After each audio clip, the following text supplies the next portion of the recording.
The Burgundians were a large East Germanic Vandal tribe, or group of tribes, who lived in the area of modern Poland in the time of the Roman Empire. In the late Roman period, as the empire came under pressure from many such barbarian peoples, a powerful group of Burgundians and other Vandalic tribes moved westwards towards the Roman frontiers along the Rhine Valley, making them neighbors of the Franks who formed the kingdoms to the north, and the Suebic Alemanni who were settling to the south. Also near the Rhine, they established themselves in Worms, but with Roman cooperation the descendants eventually established the kingdom of the Burgundians much further south and within the empire, in the western Alps region where modern Switzerland, France and Italy meet.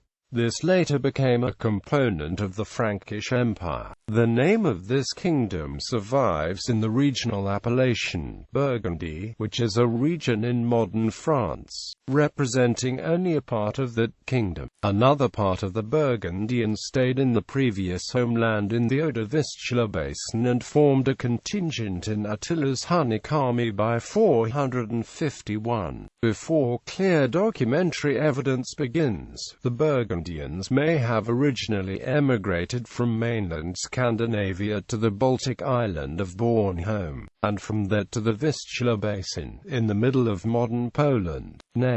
The name of the Burgundians has since remained connected to the area of modern France that still bears the name. See the later history of Burgundy. Between the 6th and 20th centuries, however, the boundaries and political connections of this area have changed frequently, with none of the changes having had anything to do with the original Burgundians. The name Burgundians used here in generally used by English writers to refer to the Burgundians is a later formation and more precisely refers to the inhabitants of the territory of Burgundy that was named from the people called Burgundians. The descendants of the Burgundians today are found primarily in historical Burgundy and among the West Swiss. History. Background. The Burgundians had a tradition of Scandinavian origin which finds support in place name evidence and archaeological evidence, and many consider the tradition to be correct.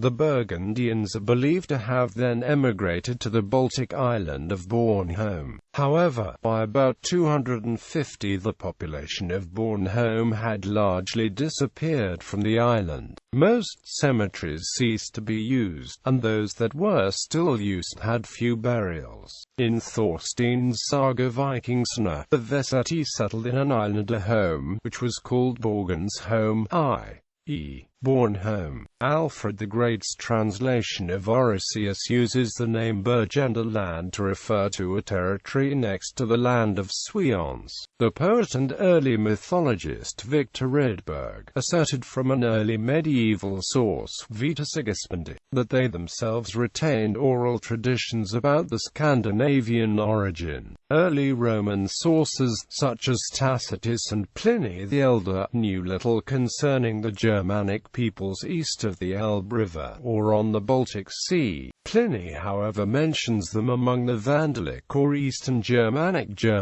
peoples, including also the Goths. Claudius Ptolemy lists them as living between the Suevis and Vistula rivers, north of the Lugi, and south of the coast-dwelling tribes. Around the mid-2nd century AD, there was a significant migration by Germanic tribes of Scandinavian origin towards the southeast, creating turmoil along the entire Roman frontier. These migrations culminated in the Marcomannic Wars, which resulted in widespread destruction and the first invasion of Italy in the Roman Empire period. Jordanus reports that during the 3rd century, the Burgundians living in the Vistula basin were almost annihilated by Fastida, king of the Gepids, whose kingdom was at the mouth of the Vistula. In the late 3rd century, the Burgundians appear on the east bank of the Rhine, confronting Roman Gaul. Zosimus reports them being defeated by the Emperor Probus in 278 in Gaul.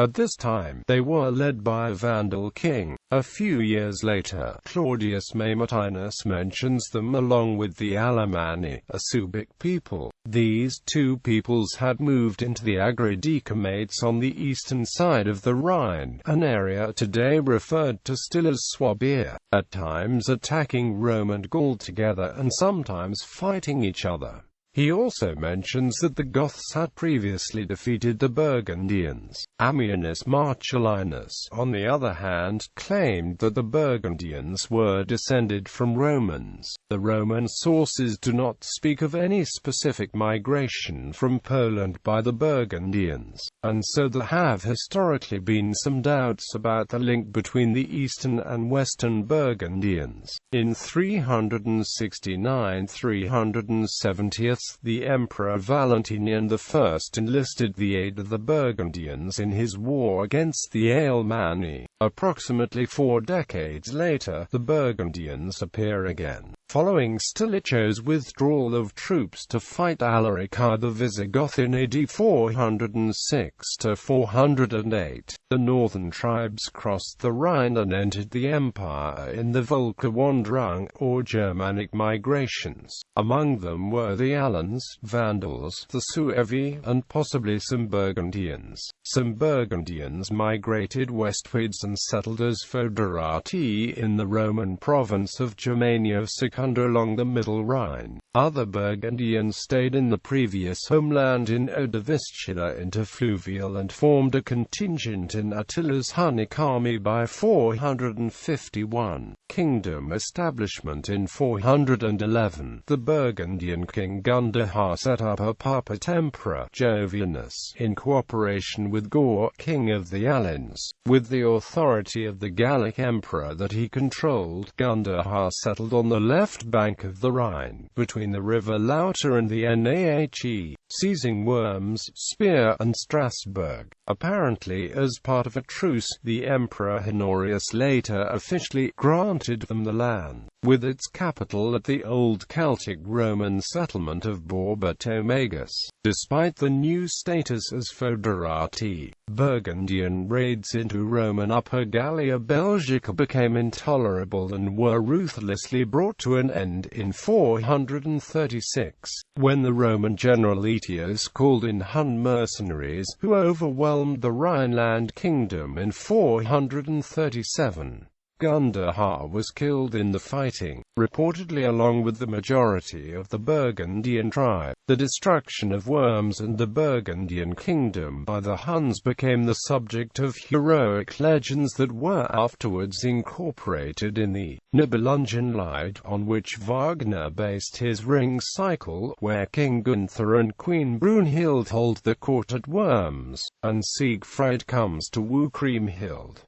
In fact, the Etzel of the Nibelungenlied is based on Attila the Hun settlement in Savoy for reasons not cited in the sources. The Burgundians were granted foederati status a second time, and in 443 were resettled by Aetius in the region of Sarpadia. Though the precise geography is uncertain, Sarpadia corresponds to the modern-day Savoy, and the Burgundians probably lived near Lugdunum, known today as Lyon. A new king, Gundioch Gunderic, presumed to be Gundahar's son, appears to have reigned following his father's death. The historian Pline tells us that Gunderic reigned the areas of Savoie, Dauphine, Savoie and a part of Provence. He set up Vienne as the capital of the Kingdom of Burgundy. In all, 8 Burgundian kings of the House of Gundahar ruled until the kingdom was overrun by the Franks in 534. As allies of Rome in its last decades,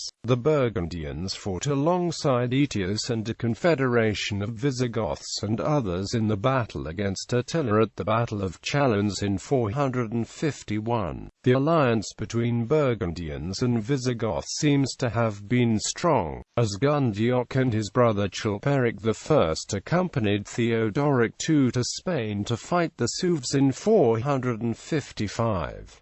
aspirations to the empire. Also in 455, an ambiguous reference in Fodoc Tb Burgundioductu implicates an unnamed treacherous Burgundian leader in the murder of the Emperor Petronius Maximus in the chaos preceding the sack of Rome by the Vandals. The patrician Ricimer is also blamed. This event marks the first indication of the link between the Burgundians and Ricimer, who was probably Gundioc's brother-in-law and Gundobad's uncle. In 456, the Burgundians, apparently confident in their growing power, negotiated a territorial expansion and power-sharing arrangement with the local Roman senators. In 457, Ricimer overthrew another emperor, Avitus, raising Majoran to the throne. This new emperor proved unhelpful to Ricimer and the Burgundians. The year after his ascension, Majoran stripped the Burgundians of the lands they had acquired 2 years earlier. After showing further signs of independence, he was murdered by Ricimer in 461. 10 years later, in 472, Ricimer, who was by now the son-in-law of the Western Emperor Anthemius, was plotting with Gundobad to kill his father-in-law. Gundobad beheaded the emperor. Ricimer then appointed Olybrius. Both died, surprisingly of natural causes, within a few months. Gundobad seems then to have succeeded his uncle as patrician and kingmaker, and raised Glycerius to the throne. In 474, Burgundian influence over the empire seems to have ended. Glycerius was deposed in favor of Julius Nepos, and Gundobad returned to Burgundy, presumably at the death of his father Gundioc. At this time shortly afterwards, the Burgundian kingdom was divided between Gundobad and his brothers, Godigisel, Chilperic II, and Gundomar. Consolidation of the kingdom. According to Gregory of Tours, the years following Gundobad's return to Burgundy saw a bloody consolidation of power. Gregory states that Gundobad murdered his brother Chilperic, drowning his wife and exiling the daughters. This is contested by E. G. Berry, who points out problems in much of Gregory's chronology for the events. See point 500. When Gundobad and Clovis were at war, Gundobad appears to have been betrayed by his brother Godigisel, who joined the Franks. Together Godigisel's and Clovis's forces crushed the army of Gundobad. Gundobad was temporarily holed up in Avignon, but was able to remuster his army and sacked Vienne, where Godigisel and many of his followers were put to death.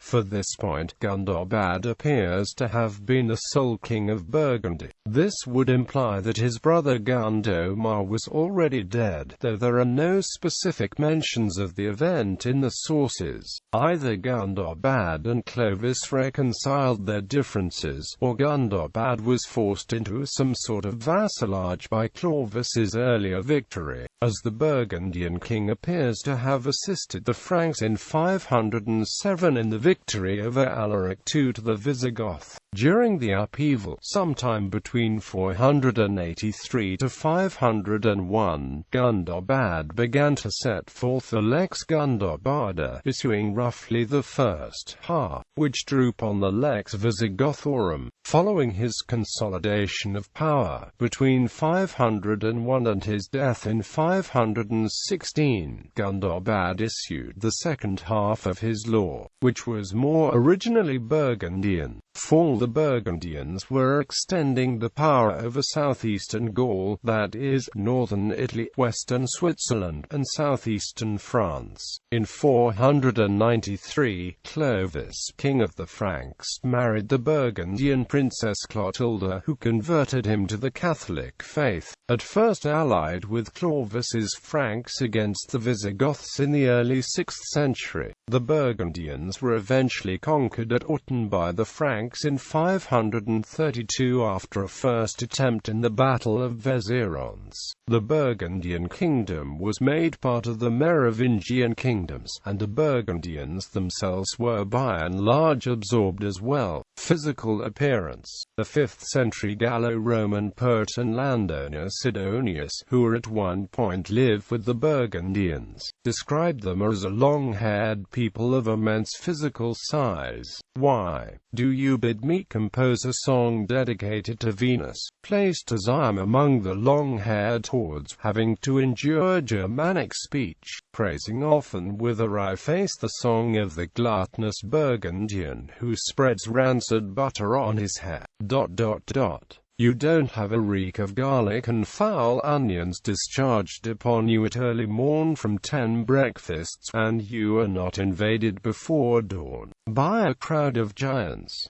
Language. The Burgundian language belonged to the East Germanic language group. It appears to have become extinct during the late 6th century. Little is known of the language. Some proper names of Burgundians are recorded, and some words used in the area in modern times are thought to be derived from the ancient Burgundian language, but it is often difficult to distinguish these from Germanic words of other origin, and in any case the modern form of the words is rarely suitable to infer much about the form in the old language. Culture. Religion. Somewhere in the east the Burgundians had converted to the Arian form of Christianity from the native Germanic polytheism. Their Arianism proved a source of suspicion and distrust between the Burgundians and the Catholic Western Roman Empire. Divisions were evidently healing circa AD 500, however, as Gundobad, one of the last Burgundian kings, maintained a close personal friendship with Avitus, the Bishop of Vienne. Moreover, Gundobad's son and successor, Sigismund, was himself a Catholic, and there is evidence that many of the Burgundian people had converted by this time as well, including several female members of the ruling family. Law. The Burgundians left 3 legal codes, among the earliest from any of the Germanic tribes. The Liber Constitutionem sive Lex Gundobarda, also known as the Lex Burgundianum, or more simply the Lex Gundobarda or the Liber, was issued in several parts between 483 and 516, principally by Gundobad, but also by his son, Sigismund. It was a record of Burgundian customary law and is typical of the many Germanic law codes from this period. In particular, the Liber borrowed from the Lex Visigothorum and influenced the later Lex Ribuaria. The Liber is one of the primary sources for contemporary Burgundian life, as well as the history of its kings. Like many of the Germanic tribes, the Burgundians' legal traditions allowed the application of separate laws for separate ethnicities. Thus, in addition to the Lex Gundobarda, Gundobad also issued a set of laws for Roman subjects of the Burgundian kingdom, the Lex Romana Burgundianum. In addition to the above codes, Gundobad's son Sigismund later published the Prima Constitutio,